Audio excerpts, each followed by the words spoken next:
सिंह साहब एजुकेशन में आप सभी का स्वागत है। पिछले वीडियो में बच्चों हम देख चुके हैं प्रश्नावली 1.1 का दूसरा और तीसरा सवाल हमने हल किया था।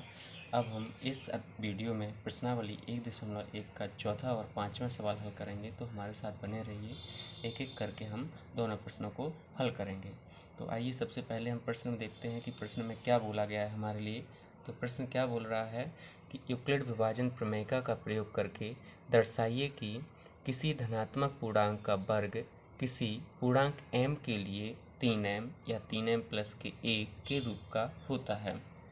चलिए इसके लिए हम पहले मान लेते हैं कि यहाँ पर हमने मान लेते हैं, माना a एक धनात्मक पूर्णांक है। माना a एक क्या है, धनात्मक पूर्णांक है। अब ये जब हमने एक धनात्मक पूर्णांक माना है तो यूक्लिड विभाजन प्रमेयिका का हम प्रयोग करेंगे। यूक्लिड विभाजन प्रमेयिका होती क्या है, पिछले वीडियो में भी हमने समझाया था और इसमें भी समझाते हैं कि अगर कोई धनात्मक पूर्णांक a है तो हम यहाँ पर b का भाग a में देते हैं, और कोई धनात्मक संख्याएं हैं a और b, तो हम b का भाग a में देते हैं। क्यों? क्योंकि जो यहाँ पर a बड़ा होगा किससे, b से, तो हम b का भाग किस में देंगे, a में। और यूक्लिड विभाजन प्रमेयिका से यानी कि क्या होता है, कुछ यहाँ पर यानी कि q आ जाता है, भागफल q आता है और शेषफल कितना बचता है, r। और इसका प्रयोग करके हम a बराबर b गुणित q प्लस के r या a बराबर बी क्यू प्लस के आर लिखते हैं। और जहाँ पर जो आर का मान होता है वो या तो 0 से बड़ा होता है, 0 के बराबर होता है, किंतु बी से कैसा होता है, हमेशा छोटा होता है। ठीक है, इतना याद रखना। तो यहाँ पर इससे आप देख सकते हैं कि बी क्यू हमारा क्या है, 3m या 3m प्लस के 1। तो यहाँ पर 3m या 3m प्लस के 1 है, तो हमें स्पष्ट दिख रहा है कि m का मान कितना है यहाँ पर, सॉरी b का मान कितना है यहाँ पर, b का मान कितना है, b का मान है कितना, 3। b का मान कितना है, 3। चलिए तो हम यूक्लिड विभाजन प्रमेयिका का प्रयोग करते हैं। यूक्लिड विभाजन प्रमेयिका से, यूक्लिड विभाजन प्रमेयिका से, यूक्लिड विभाजन प्रमेयिका से, तो यूक्लिड विभाजन प्रमेयिका क्या होती है, a बराबर बी क्यू प्लस की क्या होती है, r। और जहाँ पर r यानी कि जो क्या होता है, जहाँ पर 0 या तो 0 होगा या या तो 0 से बड़ा होगा या 0 के बराबर होगा r का मान, किंतु b से कैसा होगा, हमेशा छोटा। तो b यहाँ पर क्या है, 3 है, तो r का मान हमेशा क्या होगा, b से छोटा। तो यहाँ पर a बराबर b की जगह हम क्या रख देंगे, 3, और q को ऐसे ही लिखा रहने देंगे, प्लस आर की जगह आर ही रखा रहने देंगे। जहाँ पर जो आर का मान है, अब वो आर का मान कैसा होगा, 0 से तो कैसा होगा, 0 से बड़ा होगा या 0 के बराबर होगा आर का मान, किंतु बी, अब बी कितना है, 3, तो हमेशा बी से कैसा होगा, छोटा होगा कि नहीं, तो हमेशा बी से कैसा होगा, छोटा। जहाँ आर बराबर कितना होगा, 0 हो सकता है, 1 हो सकता है, 2 हो सकता है, 3 नहीं हो सकता। क्यों? क्योंकि हमारा b का मान कितना है, 3, तो b से हमेशा कैसा होगा, छोटा होगा। b से हमेशा कैसा होगा, छोटा। b से हमेशा कैसा होगा, छोटा होगा r का मान। चलिए अब जब r का मान यानी कि आ गए हैं, तो हम क्या करते हैं, a के संभावित मान निकाल लेते हैं कि a के क्या क्या संभावित मान हो सकते हैं। a के संभावित मान, ए के संभावित मान, ए के संभावित मान क्या क्या हो जाएंगे, ए बराबर एक बार 0 रखेंगे, इसमें एक बार क्या रखेंगे, ए बराबर 0, तो 3q प्लस आर की जगह हमने क्या रख दिया, 0। दूसरा क्या हो जाएगा, 3q प्लस आर की जगह कितना रख देंगे अब हम, 1। तीसरा क्या हो जाएगा, 3q प्लस आर की जगह कितना रख देंगे, 2। तो हमारे पास में ये तीनों ही मान क्या हो जाएंगे, ये तीनों मान आपके किसके हो जाएंगे, ए के। इधर देखिए यहाँ पर यानी कि कुछ भी और नहीं बोला गया है, सिर्फ धनात्मक पूर्णांक बोला है, इसीलिए हमने सभी मानों को ले लिया है।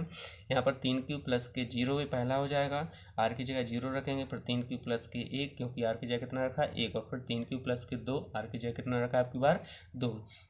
अब हमारे लिए प्रश्न देखिए, तो प्रश्न में क्या बोला गया है कि प्रश्न में बोला गया है आपका कि यूक्लिड विभाजन प्रमेय का प्रयोग करके दर्शाए किसी धनात्मक पूर्णांक का वर्ग। क्या बोला गया है यहाँ पर? वर्ग बोला गया। तो हम जो हमारे ये मान आए हैं इनका हम क्या करेंगे? वर्ग करके फिर यानी कि इस रूप का लाएंगे। तो चलिए पहले हम देख लेते हैं यहाँ पर जो पहला है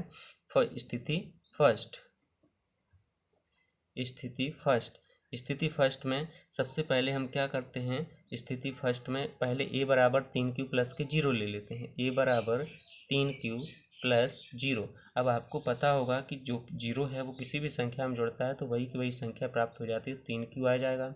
यहाँ पर हम लिखेंगे दोनों पक्षों का वर्ग करने पर, दोनों पक्षों का वर्ग करने पर, दोनों पक्षों का वर्ग करने पर, दोनों पक्षों का वर्ग करेंगे तो a वर्ग बराबर क्या हो जाएगा? 3q का वर्ग। अब a का वर्ग a वर्ग भी होगा। देखो 3 का अलग आ जाएगा, 3 का वर्ग अलग आ जाएगा, q का वर्ग अलग आ जाएगा। तो 3 का वर्ग और इंटू q का वर्ग कोष्टक हटाएंगे तो a वर्ग बराबर कितना आ गया? 3 का वर्ग कितना होता है? 3 3 का 9 और q का वर्ग तो q का वर्ग ही रहेगा। अब यहाँ पर a वर्ग बराबर, यहाँ पर हमें किस रूप का लाना है? m के रूप का। तो यहाँ पर इसमें से हम क्या ले लेंगे? 3 कॉमन ले लेंगे। 3 कॉमन ले लेंगे तो यहाँ पर 3 3 का 9, 3 बचेगा और क्यू स्क्वायर का पूरा क्यू स्क्वायर बचेगा। अब a स्क्वायर बराबर 3 और इस देखो यहाँ पर हमने 3q स्क्वायर की जगह हम क्या लिख रहे हैं? m। क्या लिख रहे हैं? m। और यहाँ पर लिख देंगे जहाँ m बराबर 3q का वर्ग। m बराबर कितना है? तो m का मान जो है वो कितना है? a स्क्वायर बराबर कितना लिखा हमने? 3m और 3q स्क्वायर। m का मान, जहाँ m का मान कितना है?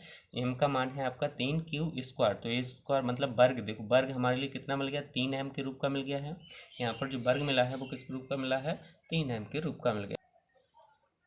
अब देखते हैं स्थिति सेकंड।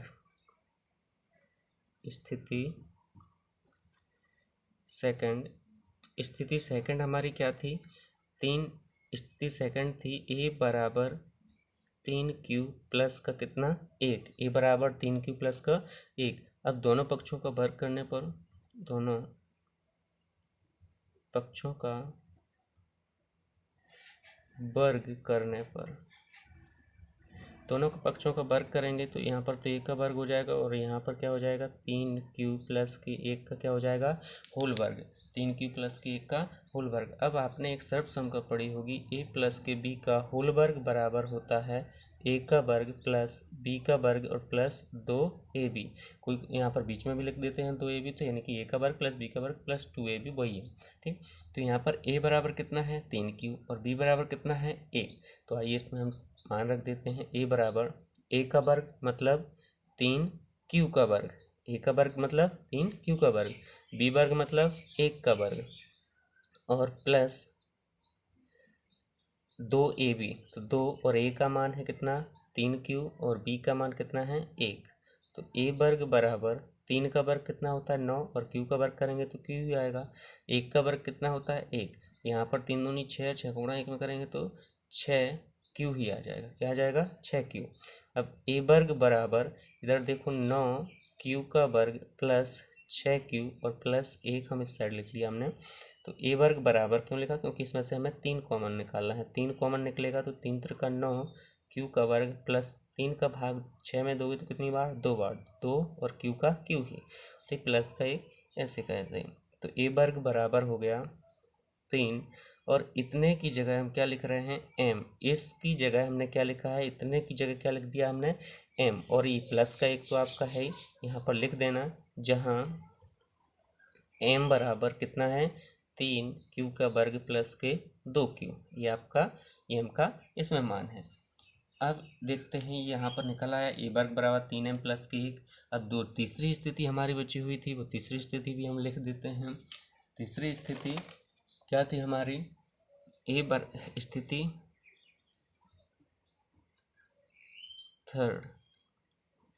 स्थिति थर्ड क्या थी हमारी?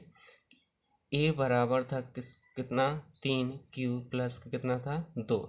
अब दोनों पक्षों का वर्ग करने पर, दोनों पक्षों का वर्ग करने पर, तो यहाँ पर इस साइड हो जाएगा a का वर्ग बराबर 3q प्लस के 2 का वर्ग। a का वर्ग बराबर, यहाँ पर भी वही सर्वसम का लग जाएगी जो पहले हमने लगाई है। तो यहाँ पर पहले यानी कि जो सर्वसम का a वर्ग a प्लस की b का होल वर्ग वाली, तो यहाँ पर a का वर्ग तो 3q का वर्ग प्लस b का वर्ग तो 2 का वर्ग प्लस 2a, तो a कितना है 3q और b कितना है 2। ये आपकी क्या लग गई यहाँ पर सर्वसम का। ठीक, a वर्ग बराबर हो जाएगा 3 का वर्ग कितना होता है 9, और q का वर्ग करेंगे तो q प्लस 2 का वर्ग करेंगे तो कितना 4 और प्लस 2 3 6, 6 दूनी कितना हो जाएगा 12q। a वर्ग बराबर 9q का वर्ग प्लस 12q और प्लस के 4। अब देखिए हमारे लिए यहाँ पर बनाना किस रूप का है, 3m प्लस के 1 के रूप का बनाना है ना। तो हम क्या करेंगे, a वर्ग बराबर 9q का वर्ग प्लस 12q, और जो ये 4 है इसको क्या लिख सकते हैं, 3 प्लस के 1 लिख सकते हैं कि नहीं, इस बिल्कुल लिख सकते हैं। 3 और 1 कितना होता है 4 होता है। तो a वर्ग बराबर, इसमें से हम पूरे में से क्या ले लेंगे 3 कॉमन ले लेंगे, तो 3 कॉमन लिया तो 3q का वर्ग 3 त्रिका 9 प्लस 3 चौके 12q प्लस 3 एकम 3, और जो ये वाला प्लस का 1 है वो तो हमारा अलग से है।